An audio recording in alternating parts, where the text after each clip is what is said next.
Okay, so this course that I redesigned is actually a course that I've taught for, wow, long time, about 5 years actually, and it's taught in the summer.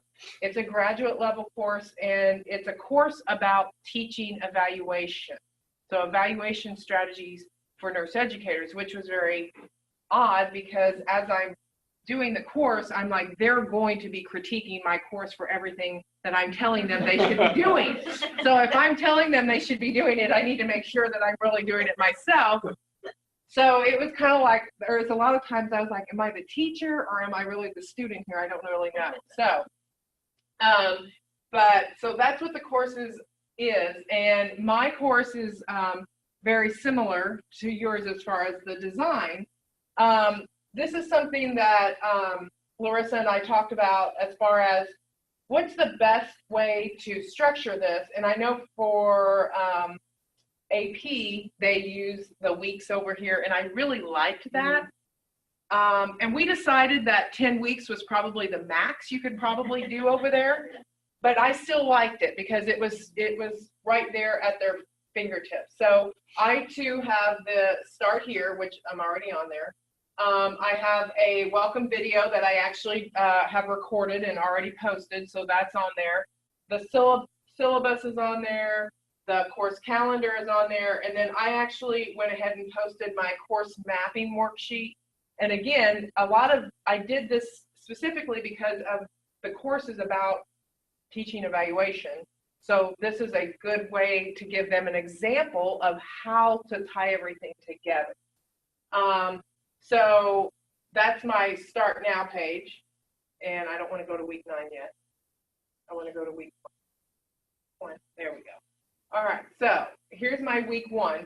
And again, I have a table, and I really liked this. This, to me, gives the students a quick view of what is it that I need to do this week. The thing with this being a 9-week course is it moves or a 10-week course, is it moves very quickly, and there's something due every week. So Larissa, sorry, Larissa, there's too many L's, Larissa. Larissa and I debated about how to set up this table, and what we did is we decided to just at the top here put that these assignments are due by a certain date, because every week, because I have them due every Tuesday at the end of day. That way it's not like, okay, when's the assignment due? It's every Tuesday, end of day. They know for the 10 weeks. It cuts out the confusion. So that's the way that we structured it. One thing that's new that I've never used before, and I know Dr. Berger has used this, is that I'm going to be using Thread Box for introductions, because this course, again, these students probably know a little bit about each other because this is a senior level graduate course. So the students have been in this cohort the whole time. So they've been in classes together, but I don't know. So I haven't had them. So they're going to do an introduction here. Then I decided, because even though this is a senior level graduate course, I learned something teaching the doctoral course I'm in right now. I had a doctoral student who had an example of plagiarism in an assignment, and it was very shocking to me. And I thought, I had never really talked to them, my graduate students, a lot about plagiarism, because I thought they were beyond that. However, I made it very clear that obviously it's something that I was going to add to my courses. So I actually put an article in there. I have a quiz, and then they have to post on the discussion board a takeaway.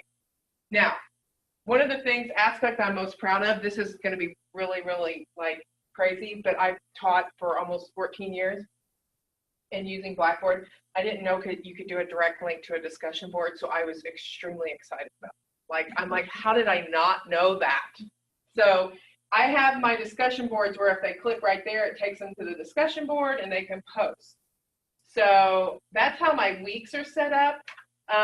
Something else that I did that I also have the check grades here.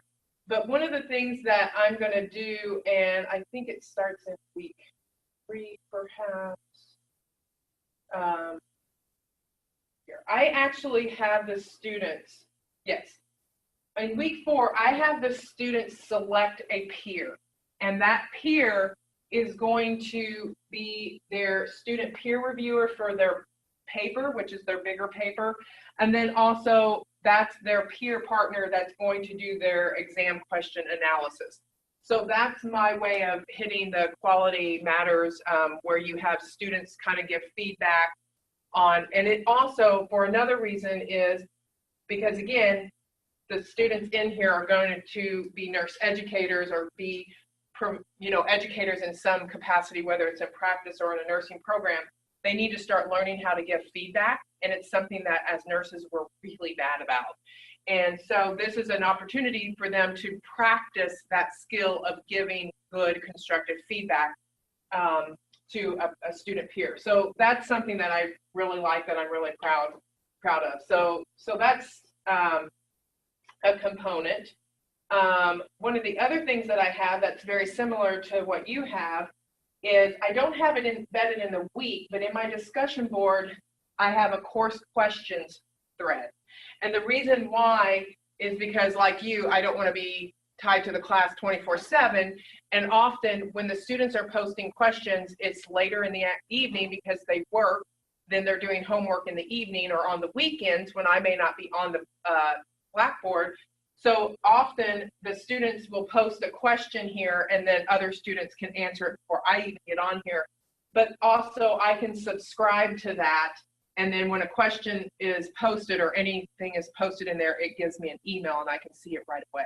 So it also allows students to, an open forum for student discussion that I monitor as well. Let's see. So the other thing that I will tell you that I love, which I just learned about, that I actually went ahead and I used it in my course now that I'm teaching, my doctoral course that I'm teaching, and I have told people I really don't know how I did not know about this before. It's not the Blackboard, but it is the online rubrics. And the online rubrics, this is how I have mine structured. I have, the excellent, average, and below average. I have it very specific on, now this is just a more simple assignment, but for my papers, especially I'm using it in my doctoral papers, I have 3 pretty big doctoral papers for the course that I'm teaching right now that I just finished. I would estimate it has cut my grading down in half of the time. And I'm not exaggerating. Because I'm able to, as I'm grading, I'm able to put questions here or put things right here. I'm able to, actually identify and be more consistent with the way I'm grading and assigning points. So I feel like more consistent. I just feel like when the students look at this, there has been less question about why did I get this grade? It's right there. This is why you didn't hit this, and this point. That's why there's so many points associated with that, and that's why you got the grade. This has just been a lifesaver for me. So I love that. So I think that's the only major thing that I'm really, really excited about, other than I just think this looks nice and clean. I love the look of it. I think it's clean. I think it's consistent from week to week. Students know what to expect. So, overall, I think it's good. So reflecting, how has this changed my perspective of teaching, learning online? I would kind of agree with you. I've always kind of structured it to what I thought looked good. But as I was going through it and thinking from the student's perspective, it's all about keeping things consistent and making it as easy as it can be for them to navigate the course, so their focus can be on completing the assignments and giving me good quality and not trying to manage all of this, because managing all of this is not what I'm trying to evaluate. What I'm trying to evaluate is their performance in the course related to the coursework, not can they navigate Black. So that's my perspective. So I know I talk really fast. All right, any questions for Jennifer? I'll make my group fine for little short assignments, especially that most people get a 2 on these things. Because I usually point rank, make one of them that's just a 2, then you don't have to drop down. You just points. click it. Oh, so make another call. Well, I sometimes go up to 5 columns. Oh, okay. Because I want to be more, then I have very spelled out, and then I don't have to do a drop down points. I see what you're saying. So if I know that for these 3 things, most people get all, I make sure that I have that point there and not like. Okay. Just one more thing. Yeah, okay. Like I said, this is my first semester, so I'm still playing with it. Yeah. Well, I just want to tell you, Jennifer, that I learned something because you mentioned, if I correctly understood, you mentioned that in the discussion board for questions, you get an email if somebody posts a question. Yeah, so. That would be great to alert me. Oh, discussion board. So if you, okay, maybe me and the touch thing aren't the best of friends here. Okay, so if you go there, I'm subscribed. Okay. So if this isn't clicked, I click subscribe. Okay. And then it'll send me the email. An alert to alert you. Because sometimes, hey, Marco, I posted a question 4 hours ago or 3 days ago, whatever, and I want to be aware of some. So what the other thing is when you edit that, when you edit it, when you go down here, you can change these settings. You can say, do not allow subscriptions, allow members to subscribe, allow members to subscribe, and then also, this is important, include body of post in the email. Because that way, if you're out and you're looking at it on your phone, it's like, okay, well, it says Charlotte posted something, but I don't know what. But if you include it in the thread of the email, then you can read it right then and there. So then you know if it's, okay, something really urgent or, you know what I mean? So this, I learned that the hard way too. So you want to make sure you allow that. So for just a regular discussion board, for students, so that pop up for them, and they know it's there. And they Now, but it's on the individual student to go in and subscribe to it. But the students have to subscribe to it. Yeah. Exactly. So for Laura, I guess, do you find that there is a difference in the rubric? If you put, like Jennifer has excellent, then below average, versus below average, then excellent. I do it the other way. I think there is something to anchor in, and I believe there will be a difference depending on which one comes first. I think yours will get a higher. Oh, you mean excellent? Curriculum to ask that question. Yeah, I think it's defaulted that way, but you can change the order, however. Yeah, you can change it. Yeah.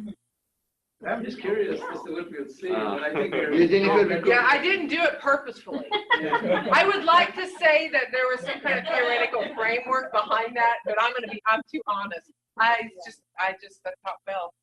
One more question. Yeah. When students submit their paper, do they use safe assignment link?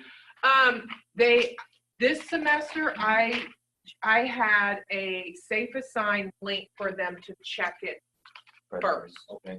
And the reason why I didn't attach it to the assignment, because in the past, it's created so much havoc that students are like, I can't get my paper safe assigned to you. So what I did is I opened a safe assign with unlimited attempts. Okay. And I said, check your papers. Okay. I kind of put the onus on them. Actually, the plagiarism I had, luckily for the student, was actually a discussion. Because it was only 10 points. Had it been the paper and she got a 0, it would have been, she wouldn't have passed the course. You see what I'm saying? So after that instance, I put it up and I said, I didn't say there was a issue because I didn't want to alert the whole class that, hey, one of your classmates plagiarized. I just said, I just want to put this out here that if there's any questions about anything, you might want to check your papers first, you know, and so that's what I did this year. So, but I've used Safe Assign in the past, and it seems to have really created issues. I don't know how it works now, but I noticed on the new one, on this one, there is no Safe Assign. It's probably not integrated with the test Okay. server. Yeah, the testing, there is no Safe Assign on here, because what I would do the same thing. I would open it and let them check it on their own. So once we move everything back to the current Blackboard, Yeah. All right. yeah, we just didn't enable it. That's one of those things we didn't. So, all right. Any other questions? All right, thank you. Thank you.